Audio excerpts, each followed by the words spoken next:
Halo, assalamualaikum. Halo. Waalaikumsalam warahmatullahi wabarakatuh. Alhamdulillah. Vian, gimana kabarnya, Yan? Alhamdulillah jadi babi. Makin gendut. Udah nggak pernah nge-gym. Udah bye-bye. Nggak pernah nge-gym lagi? Nggak pernah, nggak sempet. Nggak sempet apa karena kondisi sekarang? Terlepas dari itu, nggak sempet sih memang. Sudah sempet ada mau mulai lagi karena udah mulai kosong. Tapi pas mau mulai, ternyata corona. Ya udah, nggak bisa apa-apa. Oh, tempat nge-gymnya masih sama yang waktu itu. Di mana tuh ya? Lupa ya waktu itu. Yep. Gold gym. Kemana kita, Yan? Waktu itu Gold gym dong. Gold Gym ya? Oh iya. Apa nama mallnya? Aku juga lupa waktu ke Surabaya itu. Kalau boleh tahu udah nyampe berapa, Yan? Beratnya sekarang? 1 kuintal. Enggak. Tebak. 60 lah. Anjir kan. Enggak berdiri, kalau berdiri paling kelihatan. 85 lah. Men, gue masih ramping, men. Sorry. 85 ya sekarang ya? 83. Oh ya, 85. mirip. Mas, nggak terlalu jauh lah. Aku paling ringan sekarang di sini masih 73. Tapi so much better loh, daripada biar zaman. Oh, jelas. Udah harus lebih berisi, lebih bagus ternyata. Karena Alhamdulillah kalau emang punya istri beda ya emang ya. oh ya. Mungkin itu salah satu efek juga kali ya. Benar-benar. Kan bahagia berarti Pak ya. Ya semua. WFH nggak, Yan? WFH nggak? WFH udah aku sudah berjalan sekitar 2 mingguan. Udah 2 mingguan dan kita perpanjang lagi untuk WFH-nya. Dalam artian WFH tetap apa ada selang-seling WFO kayak di kantorku atau WFH aja? Totally WFH ya? Totally WFH. Jadi kita ada jadwalnya kita itu di jadwal kalau di tempat di posisiku itu kita seminggu. Jadi seminggu masuk, seminggu enggak. Oh, gitu. seminggu masuk, seminggu enggak. Tapi yang di tempatku tuh kocak. Jadi kan gue ngekos nih. Nah, bukannya punya rumah ya? Nggak dipakai, Pak. Ngekos di mana? Di belakang kantor, deket kantor situ. Deket kantor aja. Iya, emang kelihatannya lewat kos-kosan sih kalau lihat gini. Ya, ada kos-kosan. Betul banget. Cuma sekotak gitu kan, sepetak. Sepetak ada jendela kecil, TV nangkring di tembok ya, tuh biar irit tempat sebenarnya. Luar biasa.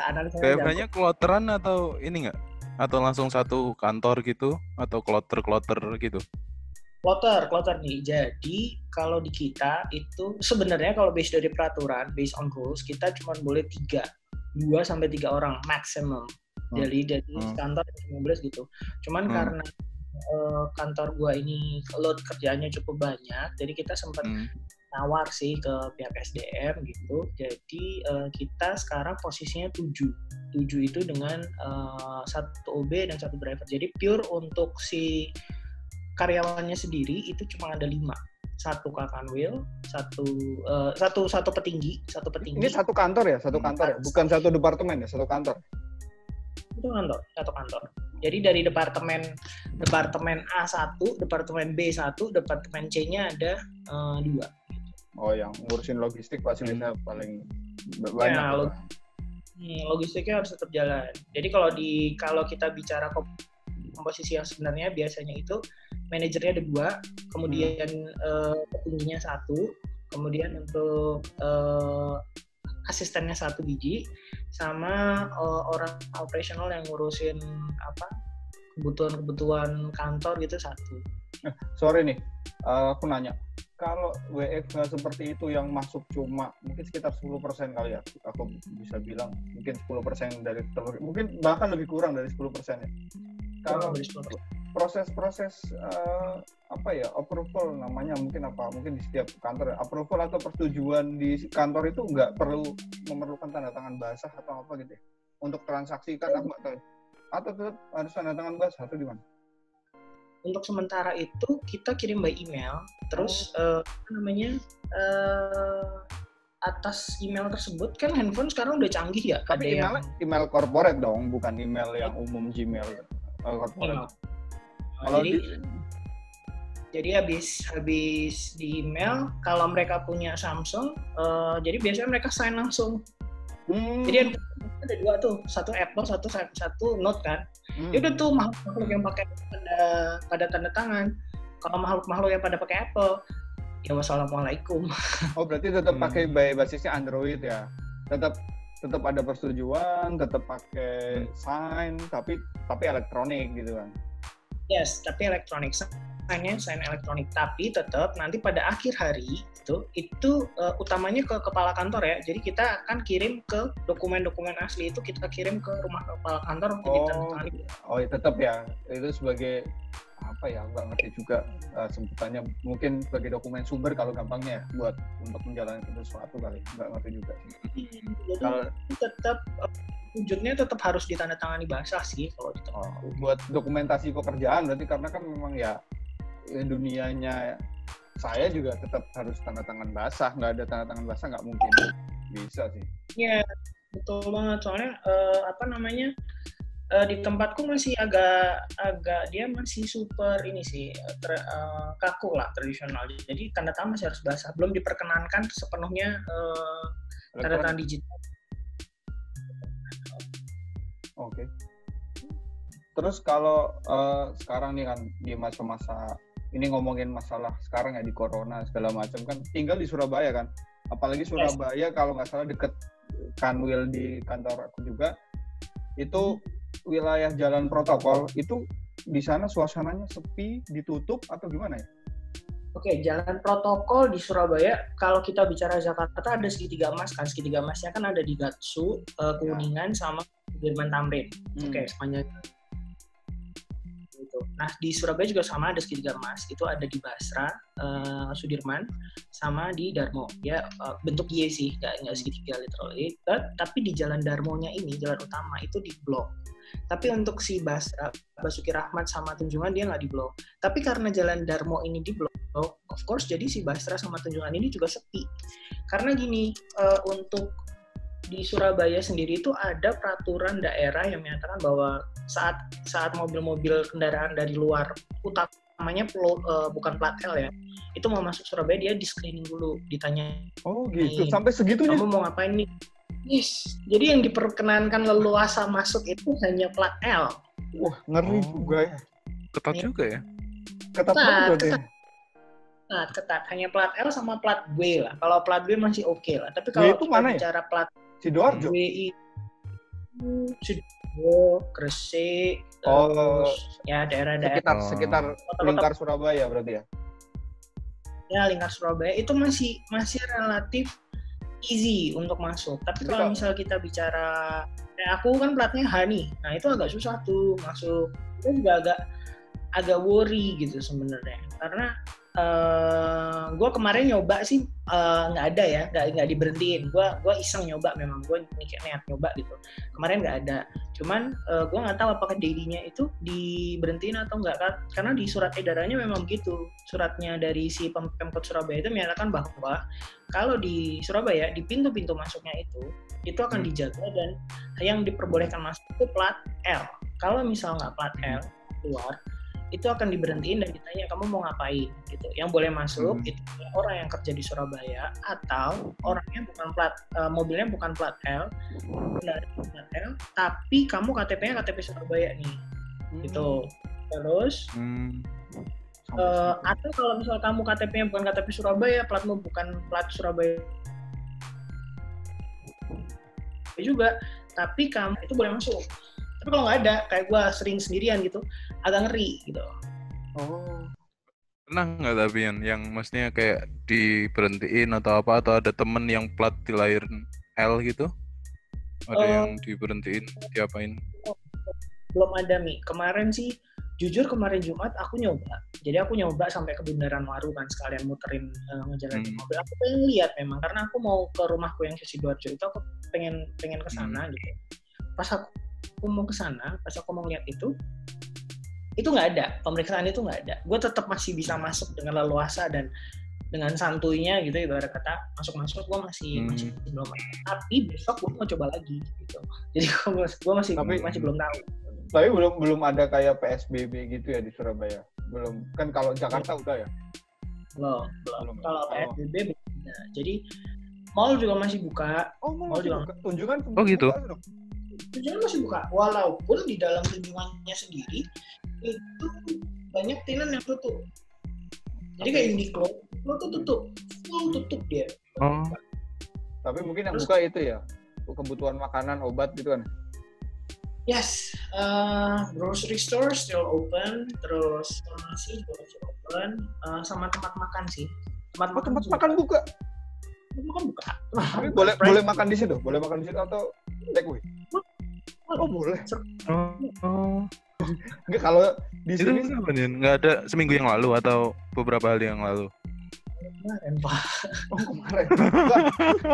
Enggak, soalnya kalau di sini setauku itu tempat makan udah tutup dan hanya boleh take away deh kalau nggak salah. Nggak boleh makan di tempat tuh udah nggak boleh lagi, tapi nggak tahu juga ya, nggak ngerti sampai gimana. Jadi memang gue pikir juga sama, nggak boleh makan gitu kan. Memang nggak semua buka, ada yang tutup gitu. Tapi pas gue kesana itu iseng, gue ngidam banget sama Genki Sushi kan. Di pertama lah. Gue ke situ itu bisa gitu, walaupun dengan amat sangat parno sih guanya. Tapi gue melihat standar operating prosedurnya waktu di mall itu si TP itu bagus. Jadi kita di screening kalau kita mau masuk, lo dicek suhu dulu. Terus habis itu dia hanya hand sanitizer, dan di tokonya si Genki itu juga ngasih hand sanitizer. Oh gitu. Dia pakai iPad. Terus dia kan pakai iPad. Enggak sampai maksudnya hand sanitizer itu dikasih memang fasilitas buat seluruh itu atau perorangan yang dikasih? Yang saat lo mau masuk lo harus diwajibkan waktu mau masuk aja kali ya. Yes, waktu mau masuk sama diukur suhunya tuh. Kalau misal 37, kalau gua kemarin ngobrol 37 udah nggak boleh masuk. Oh gitu. Yes, yang boleh masuk 37 maksimal. Maksimalnya 37 ke bawah oke, 37 ke atas no. Jadi tenang, gue waktu ke situ tenang gitu. Jadi kemarin kalau tahu masih buka, ya maaf Bapak Ibu, saya kemarin ke sana anak yang nakal. Enak ya. Ini nih, kamu cerita nih, kan kemarin kan di kantorku kan sebelahku tuh ada yang bapaknya kena pneumonia kan. Terus pada panik semua, kan ODP jatuhnya anaknya berarti, yang mana itu kan temanku kan. Pada panik teman-teman. Nah, dari pengalamanmu ada nggak, maksudnya, atau kamu sendiri ngerasain panik nggak? Aku kemarin kacau sih, lemes sih. Udah kayak masa kayak ini ibaratnya kayak Titanic waktu kena karam dulu. Ya, udah kayak gitu kantor. Dari pengalamanmu gimana? Alhamdulillah sih pengalaman pribadi belum ada nih yang kayak gitu. Yang terus ada PDP atau ODP itu belum ada. Cuman memang waktu pertama kali Surabaya ini, jadi teman kantor gue ada satu itu suaminya kebetulan kerja di Sutomo. Sutomo kan yang handle si rumah sakit rujukan utamanya kan kalau di Surabaya itu.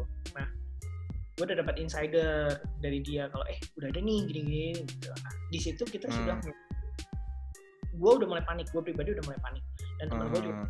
Tapi kita ya itu tadi panik tuh nggak ngebantu sih sebenarnya. Jadi gimana caranya membuat diri lo merasa aman aja kalau kita gitu. Tapi kalau untuk yang persentuhan ada yang ODP atau PDP itu alhamdulillah ya belum ada. Jangan ada lah, takut coy. Kalau misal gue nggak bisa ngebayangin sih kalau misal sampai ada gitu.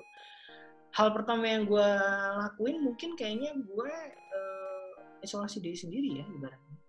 Gue nggak 14 hari, gue nggak akan ya udah gue rela aja 14 hari gitu di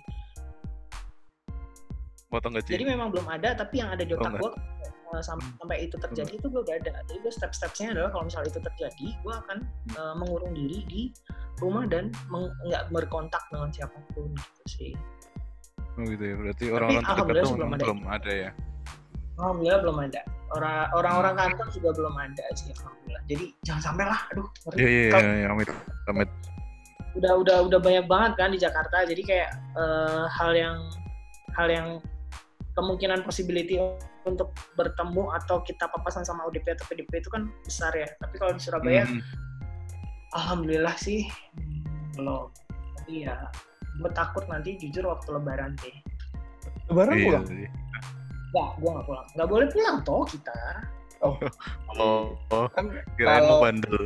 Enggak, kalau presiden bilang boleh mudik, tapi ada protokol khusus. Aku nggak tahu, karena aku sih jelas nggak pulang tahun ini gitu kan. Gue nggak pulang. Oh nggak pulang ya? Nggak pulang. Gue nggak pulang. Even boro-boro Lebaran, gue kan tiap minggu pasti pulang Semarang ya. Setiap minggu pasti pulang. Nah ini gue udah minggu ke nggak naik kereta. Oh kereta. Naik kereta.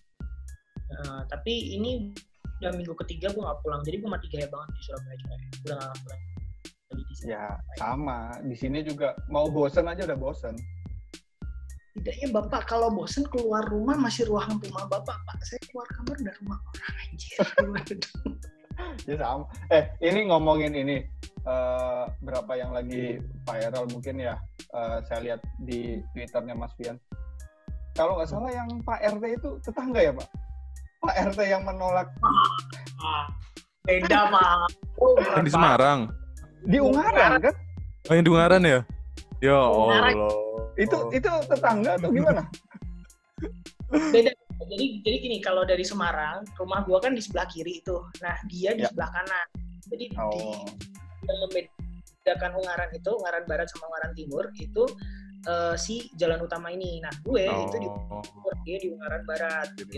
Oke. Berarti kalau sate sapi belok kiri, ini belok kanan gitu ya? Belok kanan, betul. Sate sapi. Kan ada sate sapi 1, 2, 3, 4 apa? Iya benar. Oh itu tapi tahu dong berita itu dong? Tahu. Wah itu gue kesel banget. Kemarin gue ngebahas habis sama keluarga gue, sama sempat teleponan. Bencak gue. Kalau dari itu kan kalau dari Ungaran sendiri kan orang rumah berarti istilahnya nggak jauh lah, deket lah ya sama kejadian. Itu tanggapan dari sekitar tuh gimana sih? Kalau tanggapan dari sekitar itu?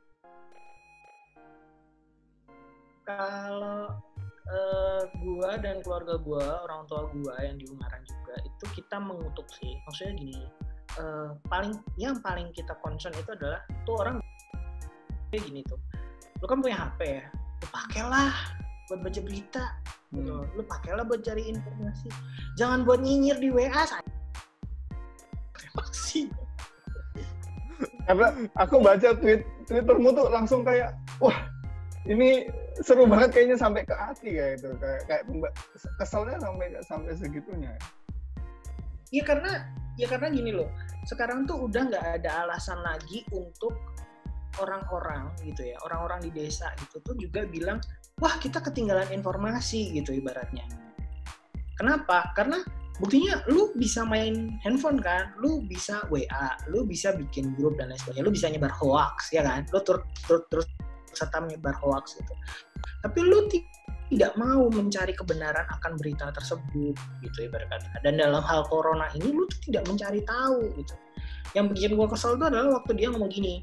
Yang bikin gue kesel banget tuh yang waktu dia ini nih bilang gini. Nah ini udah nggak jadi di makam di sini, alhamdulillah gitu. Itu gue masih biasa. Yang paling emosi itu waktu dia bilang gini. Ngerti nggak? Wong warga suan gitu, warga suakul dikira ompol dan sebagainya. Cok, sing ompol ki kowe, cok, kesing kira kelakuan kamu ini.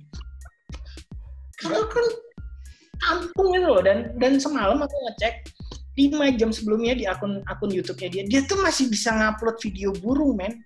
Kayak nggak ada rasa bersalahnya kan, kayak otak dipakai anjir. Kalau nggak salah itu oknumnya RT bukan? RT, terus RT-nya minta maaf. Padahal warga.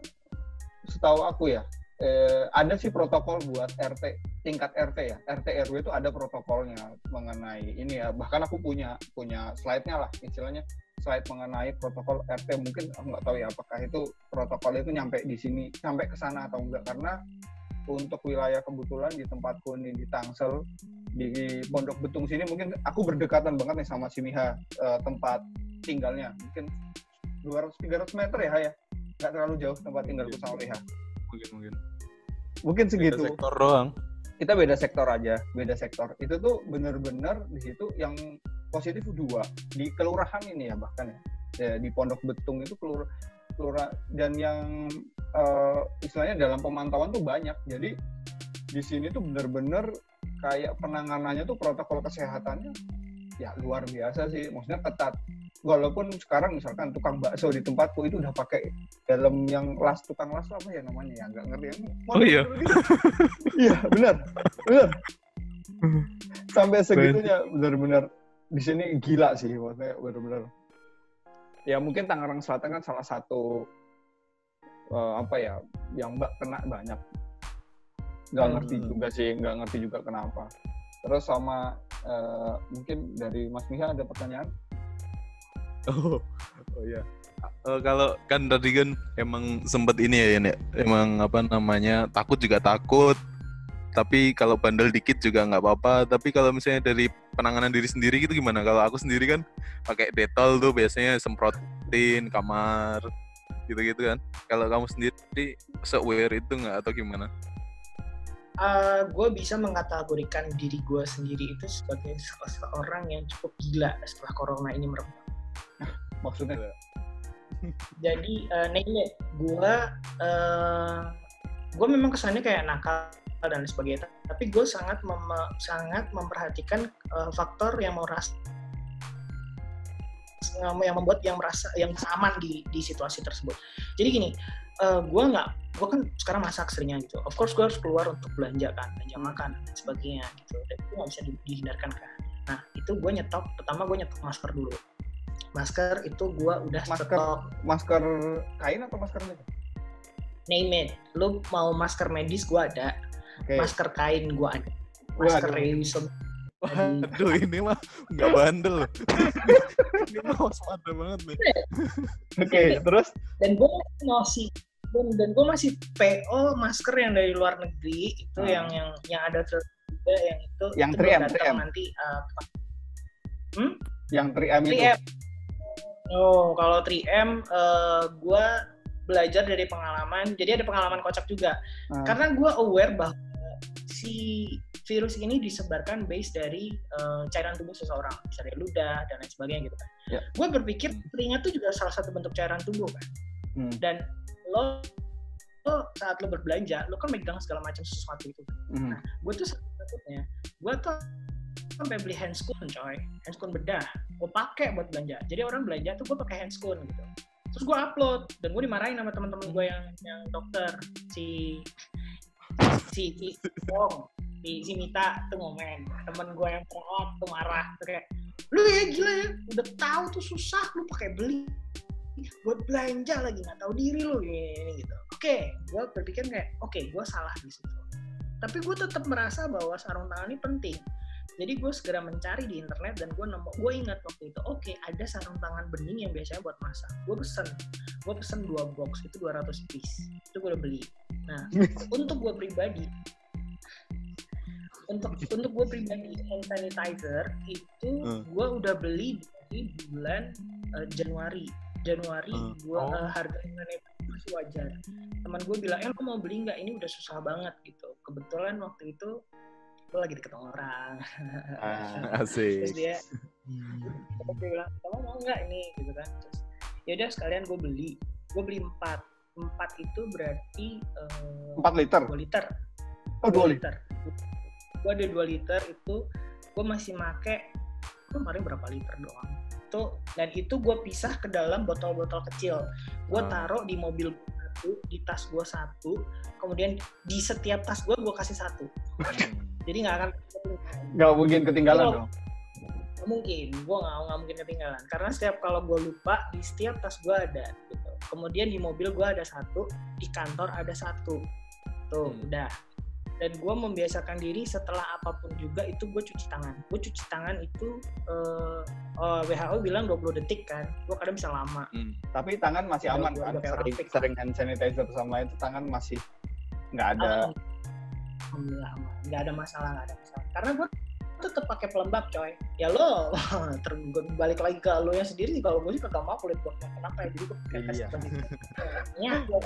Itu berarti udah siap siaganya, waspada banget lah ya semua aspek. Januari lo udah beli lo, itu waspada banget loh.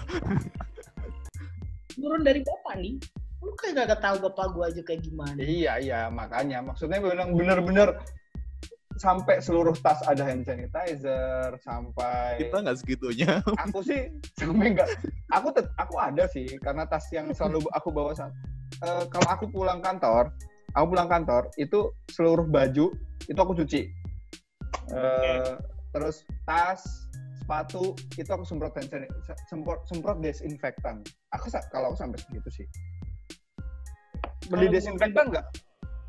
Nah ini kalau masalah baju, kan gue nge-laundry ya. Jadi kalau anak kos laundry, gue nggak bisa. Jadi gue juga takut. Gue kepikiran beli desinfektan dan sebagainya. Oh gue beli itu si Soklin pemutih gue beli. Cuma gue belum beli pelnya. Gue harus bikin racikannya sendiri kan gitu. Terus gue mau bikin kayak ya udahlah kalau masalah baju, gue berusaha menguatkan diri bahwa udahlah percaya aja. Lu pergi pun ke situasi yang kondisi yang lo tuh tahu gitu. Lo tuh tahu sekitar lo. Karena gue tahu diri gue sendiri, gue nggak akan pergi ke tempat yang menurut gue nggak aman. Gue nggak akan mau karena gue nggak nyaman ke situ. Jadi karena gue tahu itu nyaman, jadi udahlah Bismillah. Kalau seperti itu gue harus mau nggak mau gue harus menyerahkan kepada Allah kan. Karena gue nggak bisa langsung nyuci coy. Karena pun kalau nyuci nggak ada tempat buat ngejemur. Jadi udahlah percaya aja kalau kayak gitu. Ada hal-hal partikular yang gue harus memberikan kelonggaran kayak laundry dan lain sebagainya. Lu kan nggak bisa. Terus ini, tapi aku mau nanya. Di aku sekarang tiap hari beli sayur itu online. Emang di situ nggak bisa online? Bisa, cuman gua itu gimana ya? Gua memang agak orangnya tradisional sih. Gua nggak bisa percaya. Nggak, di otak gua saat lu beli sesuatu itu online, lu sama aja nggak sih?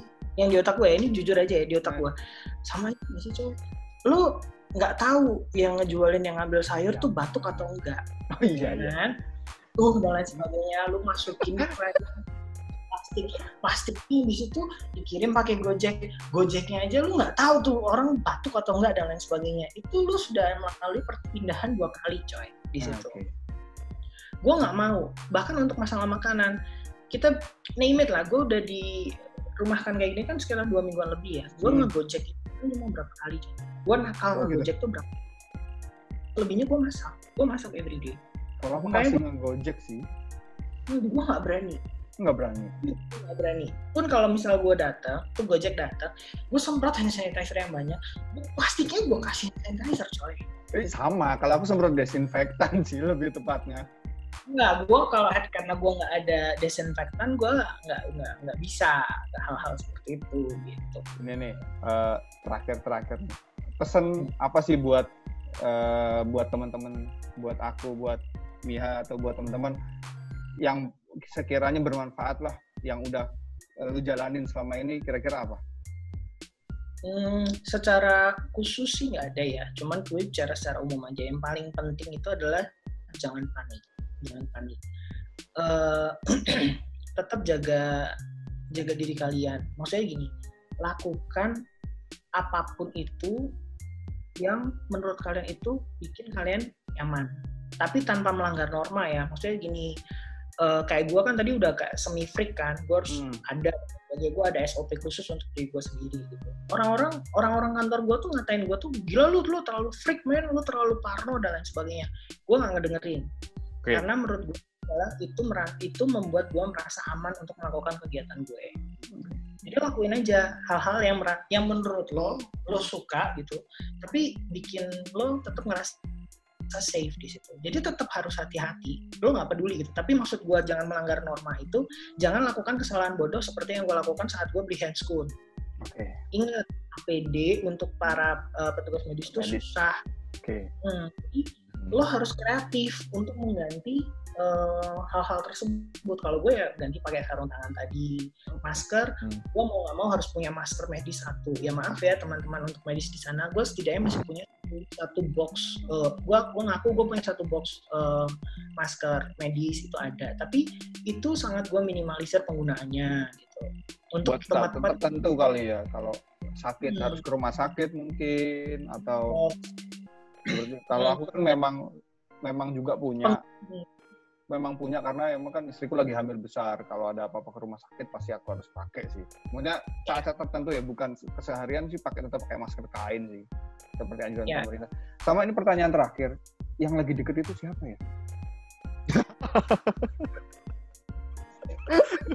Enggak sih, aku cuma mendoakan ya Allah semoga dijodohkan, semoga didekatkan.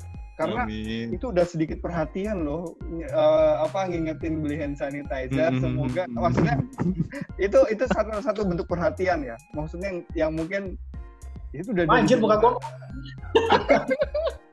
Ya itu sih sebenarnya. Mungkin nggak perlu dijawab.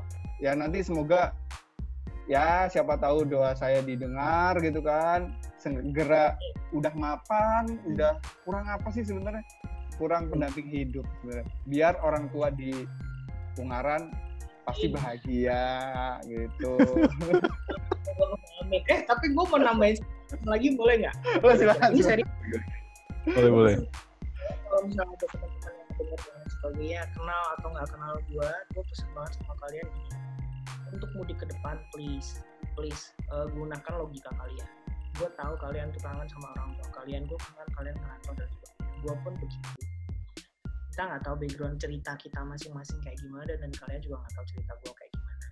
Semua ada cerita, semua ada reason. Tapi untuk saat ini tahan diri dulu. Jangan pulang lah. Jangan lakukan ini bukan buat siapapun, buat orang tua kalian aja. Kalian nggak mau kan? Kalian pulang, terus tiba-tiba besoknya bapak ibu kalian sakit dan mati. Ya. Kita jadi penyebab. Ya, karena setuju. Kesalahan. Keegoisan kalian yang mengatasnamakan bahwa kalian nggak mampu untuk menahan gue bosan dan lain sebagainya, tapi kalian membunuh mampu kalian. Don't do seriously. Setuju, karena orang sehat pun bisa jadi pengantar virus ya, karier ya. Maksudnya kita yang sehat nih, sehat tiba-tiba ya di jalan ya, kita kan nggak tahu kan di jalan kita sebagai pengantar, ya itu jangan sampai seperti kejadian di Jawa Barat ya, itu kan udah banyak jenguk ayahnya yang sakit di rumah sakit, malah ayahnya dan keluarganya kena virus. Karena sekarang trennya yang nggak kelihatan ada gejalanya. Jadi gue sendiri pun menganggap diri gue sendiri, gue menganggap bahwa kalau kemarin ibu gue juga bilang udahlah pulang gitu, terus gue bilang nggak mau, karena aku takutnya ya gue sehat tapi gue nggak tahu gitu. Selama si rapid test ini belum bisa dipercaya 100% dan belum bisa diakses ke semua masyarakat, gue nggak akan pulang kalau gue belum lakukan tes. BTW udah tes belum? Belum bisa diakses. Oh belum. Iya udah tes belum? Belum. Oke. Aku sih kebetulan udah, tapi hasilnya emang belum keluar sih. Yang lama gitu, kan? Lama ya emang ya. Lama. Bukan yang alat kecil itu, bukan ya? Yang diambil darahnya yang lumayan banyak, emang belum keluar. Tapi ya, katanya lebih yang swab test itu Kondi, yang hasilnya lama itu dia lebih efektif. Iya betul, cuma memang belum udah sekitar hampir seminggu kali ya, karena kan aku tesnya dalam jumlah massal besar. Nggak tahu berapa hari katanya? Nggak tahu, bilangnya sih 3 hari, tapi ini udah lebih dari 3 hari dari terakhir aku masuk kantor. Kayaknya memang belum. Itu bayar sendiri nih atau gimana? Ya dari kantor lah. Oh alhamdulillah lah. Nah, dari kantor dari memang. Kantor setidaknya better lah. Kalau gue cuma dapat paket. Ada fasilitas. Oh, alhamdulillah berarti alhamdulillah, kan, alhamdulillah banget. Beruntung lah dapetin. Miha juga stay safe loh Mi di sana Mi, anjing di Jakarta, di Bosan di Jakarta. Kebetulan lama nih nggak pulang nih. Satu kantor sama Miha udah ada yang meninggal satu ya Mi ya. Satu kantor dalam jumlah dalam satu perusahaan maksudnya. Satu perusahaan. Dia orang proyek. Dia awalnya dari Maret. Dari Maret tuh dia awalnya malaria. Kan orang proyek kan storing gitu kan. Malaria dia umurnya 50 tahun. Proyeknya deket sini. Iya, Bintaro proyeknya Exchange. soalnya di Bintaro juga. Itu masalahnya. Itu Mia di Bintaro sektor 1, aku di sektor 3, proyeknya di sektor 9. Ya, jadi bisa dibayangkan aja dalam satu kawasan gitu. Stay safe untuk semuanya lah Ya, pokoknya. stay safe. Stay home. Salam buat keluarga, sehat-sehat terus. Tetap berkomunikasi, jaga kesehatan, jaga jarak biar sehat-sehat selalu. Dan stay di rumah. Stay di rumah. Oke. Tapi tetap jaga komunikasi sama gebetan. Nah, dia dapat ya. Itu nih, jaga komunikasi ya. Oke, gitu aja. Oke. Terima Oke. banyak. Terima kasih Bian, kesempatannya sehat-sehat. buat waktunya. Ya, terima kasih atas waktunya ya. Terima kasih. Terima kasih.